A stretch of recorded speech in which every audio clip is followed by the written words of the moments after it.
Gentlemen, ladies, chapter 1174 is out. We are here to go over it. Spoiler warning. You haven't read the chapter yet. What are you doing here? Go read the chapter. Come back. I'll be here. I'll wait for you. Now, you have a couple topics to go over. I listed a bunch of them. We have MVPs. We have pros. We have cons. We have questions. We have theories. We're going to cover each one of these topics. Let's start with the MVPs. The first one shouldn't be a surprise. Sommers is the MVP of the chapter. This man is so sadistic and crazy. He has a different, sickening face on almost every page of this chapter. If you're a Sommers fan, you're gonna love it. Uh, he's crying. He's got boogers hanging down his nose. His tongue's hanging out. He couldn't be loving it more. These kids are about to fall to their death, and he's enjoying it. It's sick. It's sick. Second MVP, Ange. Holy smokes, Ange. We had a lot of rumors, a lot of theories about Ange being evil. I didn't buy it for a second. You're telling me that sweet, lovely teacher who takes care of all the kids is evil? Man, you guys need Jesus. I'll tell you that much. She comes in and she saves Johanna. Johanna doesn't even have parents, man. She ain't got no mama and she ain't got no daddy.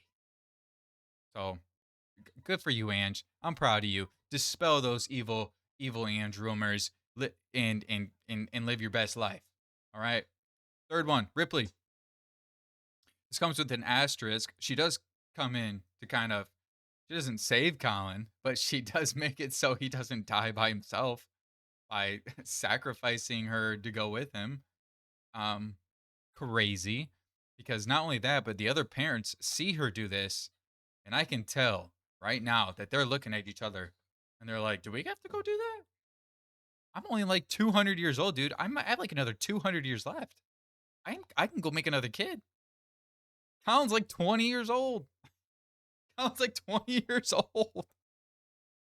That's that's not very long. Hey, I can tell the other parents, they're just like, damn, Ripley, you can make us go sacrifice ourselves. But anyways, good for you, Ripley. Good for you. That's what a mother does. Mothers save their kids. Mothers save their kids. Anyways, okay. That's it for the MVPs. We had 3 of them. We're going to get right into the pros. What I liked about the chapter, what was good, what stood out to me. I have 3 of them. We're going to go back to Somers. He was the MVP, but he was a pro of the chapter. I love when a bad guy is just bad. He knows what he has to do. He loves to see other people getting hurt. It enjoys him. He's like, if they fall off the cliff, it might, I might be in some trouble, but I'm gonna love watching it. I'm gonna love watching it. Second person, Roto. Roto's getting like a redemption arc. I'm sure you remember, but earlier, like at the beginning of Albaf, he was pretending to be the sun god Nika. He was kidnapping the Straw Hats. He was like doing pervy stuff. Didn't really like him the best, but man, with his involvement with the new Giant Warrior Pirates, putting that Gokoku sovereignty out there to blow the Nightmare monster away, and now to come over and save his brother, put his life on the line, selflessness for the love of the game. He's going in there. He's changed my mind, man. Good for you, Roto. He's doing big things, as a big man should. Third pro, Ragnar. Enough said. I just love seeing the little guy. Thank you for showing up. Love you, Ragnar. Cons? I don't have the greatest cons, I don't think. Now with the chapter, I do tend to see how it might translate into an episode, how the pacing might work. I feel like this might be on the slower side of the pacing thing. Not too much really happens in the first like 80% of the chapter. It's more about the kids walking to the edge of the harbor. They do eventually fall off, but and get saved by Loki. But the bulk of it was um tad slow. Maybe I don't know. 18 minutes of kids and 2 minutes of Loki, maybe in the episode. I don't know. That's what it's seeming like.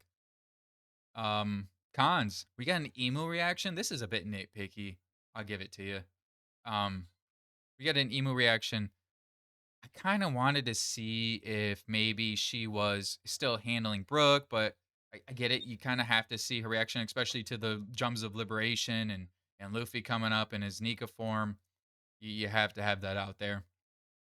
You kind of have to get her reaction, but I don't know. I kind of wanted to see if maybe Brooks got packed up or something. Maybe we get like her and Brooks clashing, and you see her reaction or something like that. But it immediately made me think of like, oh, I wonder what Brooks is doing. I wonder how he fared in that clash, or he's probably packed up. No, honestly, he's probably packed up. If I had to pick another con, might be weird. I'm just not a big fan of kids. There's a lot of kids in this chapter, man. I don't like kids. All right, moving on. We have questions. Questions about this chapter. We got about 5 of them. Heading right into the first one. How big is Loki, dude? This guy is massive. And not just assuming, I'm pretty sure that's Luffy in his giant form. He's bigger than Ragnar, and Ragnar's huge by himself. But man, the scale of this dragon is. I'm gonna have to see more images of it because I can't. It's so hard to tell.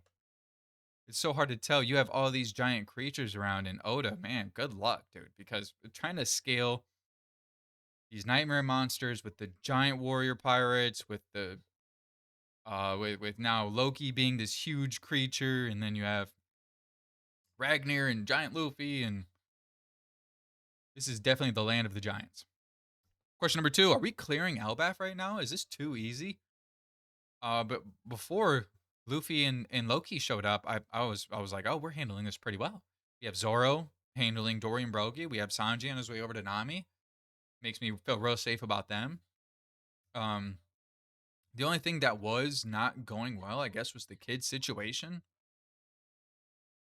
So it is a good thing that Loki and Luffy showed up to kind of handle that. But now it just might be Emo's really gonna have to like either she's gonna have to do something big because I don't know how you.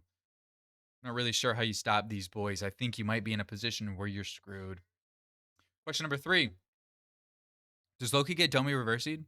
How crazy would that be if Loki gets Domi reversied at some point in Albath? I think we're all just cooked if that happens. If that happens, that's absolutely worst case scenario.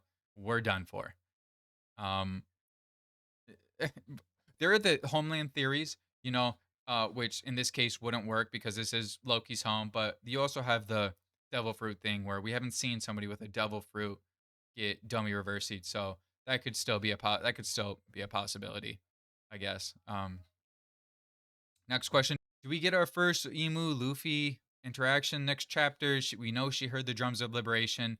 I'm surprised we almost didn't get a more of a reaction from Emu now that she's actually on the island. It's kind of different because before in Egghead it was just the Gorosei, and but now we actually have Emu on the island, and we can see like her true reaction to seeing Nika, Joy Boy, um, and hearing the drums of liberation. So I kind of expected a bigger reaction, but we'll see how that goes in the chapters coming up. I think either in the next chapter or then one after that we'll get that interaction we've been looking for, we've been waiting for.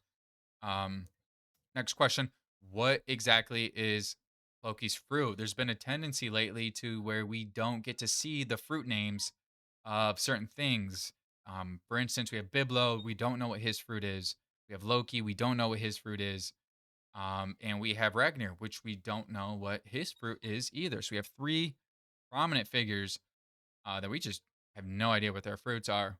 Um, and I'm sure we'll get Loki and Ragnar kind of like it'll probably be like a double panel spread of Loki and Ragnar. It'll have their title card of the fruits under it and tell us exactly what it is. That's probably coming up chapter 2. Gotta be. Gotta be. Um okay, that covers the question portion. Now we have 2 theories. I suck at making theories, boys. I'm sorry, but I think my first one might be a banger. It might be a banger, and that's that Loki has ice breath. This boy might be able to freeze everybody, take care of the fires.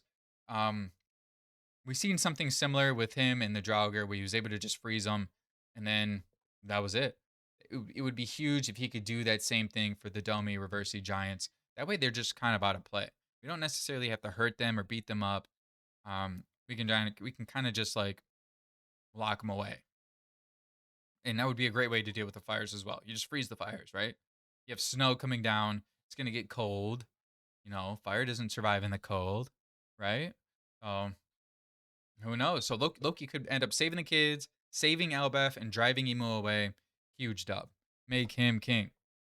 Um, Next one really isn't a theory. It's just something I think would be good to happen, I guess, is we take those injured giants that fell onto Loki and we give them to Dr. Chopper. We give them to the doctor that was on the new giant warrior pirates.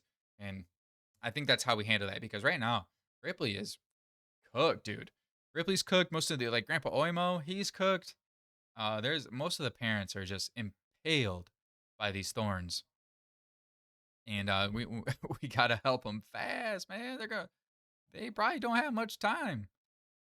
Um, and that's pretty much the bulk of the chapter, boys. Good chapter. We finally got what we wanted with the Loki fruit reveal, and man, it's I'm not gonna lie, he looks sick. And seeing Luffy ride him, pause, and seeing Luffy just right on top of his back and flying through the air, so sick. He's got the whole island turned into rubber right now. So we'll see what happens with that. But thank you, boys, for watching the video. If you have any other questions or something that I may have missed and something that you saw, leave it down in the comments.